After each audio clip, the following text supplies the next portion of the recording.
Hello, welcome back, IP6. Happy New Year and welcome back. I'm hoping you're having fun because I'm having a little bit of fun too. Not a little bit boring as well because I have to stay home all day and watch my daughter go crazy. Anyways, so before we went on the break, we were on natural disasters, something like that. We had also looked at winds and what causes winds or how they form. So we'll proceed with floods and droughts. What causes floods? What causes droughts? And as always, before we go to find out what causes them, we need to find out what they really are, right? One moment. So, however, like you can see on the screen, water floods. Yeah, look at the picture right there. Look at the picture. So a flood is an overflow of water that submerges land that is usually dry. Like something like this. It's an overflow of water. Usually this case is dry land. So when we have something like that, that's what we call flood. What you call them to right? So let's go straight forward or to causes and effects of flood. If you know what floods are, we've already talked about it. This is like water that submerges an area that was normally dry land. Where do you think this water would come from? Why do you think we would have excess water? So much so that it can flood and, it can flood an entire area. Where do you think this water will come from? These are what we're looking at. These are what we refer to as causes of floods. And after a flood has happened, has occurred, what happens next? Because of flood, what happened? The people died, the animals died, the people lose their homes, people became richer, or something like this. Those are the effects. Causes, what happened before we have the flood? Maybe there was a seasonal change when there was so much rainfall. Maybe there was a dam that got broken. Poor drainage, all of those things will cause floods. Now, because of poor drainage, we have flood. Now we have flood, so what next? As a result of flood, what happened? Uh, Animals lost their habitats, people died, people lost their properties and all of those things. These, or the last three I just mentioned, like animals lost their habitats, lives have been lost.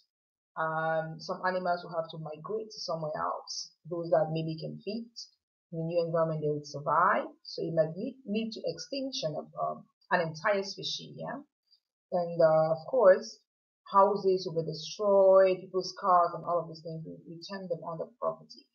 So climate change can cause.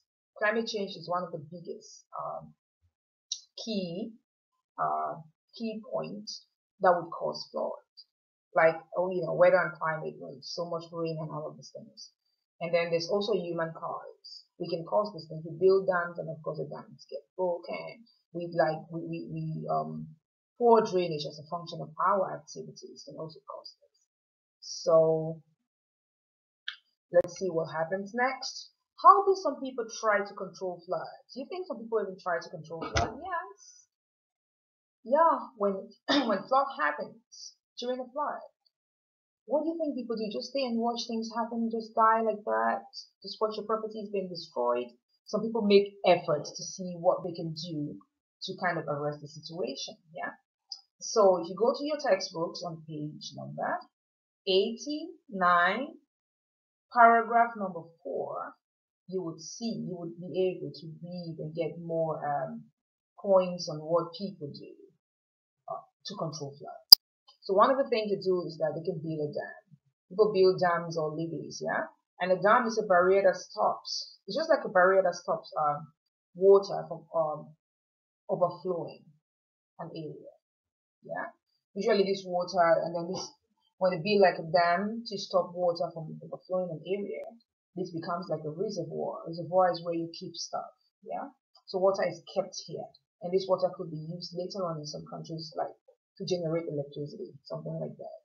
So you go to your notes on those pages or on this page, and then this paragraph, you'll be able to find more information on that. And then you also have levees. People build dams and levee. What's a levee? A levee is an embankment built to prevent the overflow of a river, like this one. That's a river here. You can see the picture? Look at the picture. That's a river. This is an embankment. It's built. Some of them could be natural, where water will just deposit stuff by the banks, and then it gradually builds up. It starts acting as an embankment. People can literally also build it. Yeah. Okay. And then we go to droughts. Droughts, again, I think I mentioned this in class before, but let's talk about it again. Drought just means long period of dryness. Long period when there is no water, there's scarcity of rainfall. Now, if there's scarcity of rainfall in a place, what do you expect to happen? They'll not have water, and the plants will not be very happy because the soil has like no water. So you would consider these areas to be areas that face a lot of droughts, yeah, because these places they scarcely have rainfall. So what causes droughts? They are usually caused by what? A dry weather system that maintains or remains in one place for a week or months at a time, yeah. So weather is a very big factor when it comes to droughts and flood that usually